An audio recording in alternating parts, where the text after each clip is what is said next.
Hey Mustangs, Mrs. Preston here. Today is a brain bust day. Brain bust.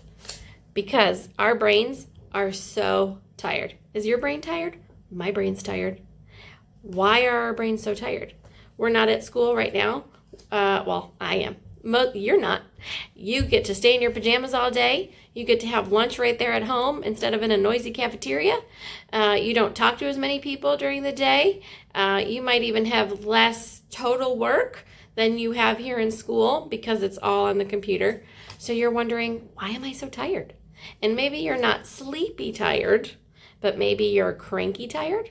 Maybe you're lazy tired, not getting your work done because you just don't wanna. Maybe you're mad tired. You kind of walk around stomping mad. All totally legit. I get all of it. But why? Why is it like that? Well, the human brain was not meant to do every single thing we have to do from one device. Back before COVID, in a normal school life world, you had relationships all over. You had teachers and peers and friends, administrators, art, music, PE, Spanish, all of that here at school. And then you had your parents and your siblings and your friends at home and in the community.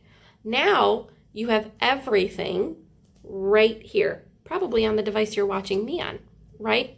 And so that is exhausting. It's called Zoom fatigue or screen fatigue. And it's a lot to pour all of your energy all the time for school, schoolwork, friendships, teacher relationships, parent relationships, sibling relationships, all in one spot. It's too much, right? And so then you get tired, all those different kinds of tired. But we don't want to do that because then we're not doing our work and our grades go down and then we're not in very good habits when we get back to school, right? So there's a switch in your brain that we have to turn on because I think a lot of us have turned it off in this screen heavy time that we are in right now, right? It's kind of like a light. If I turn off the light, does that mean light doesn't exist? No, I just turned off the switch. I'm going to turn it back on and the light comes back on. So we got to figure out how to turn that switch back on. Okay? Talk about that next time. Bye, Mustangs.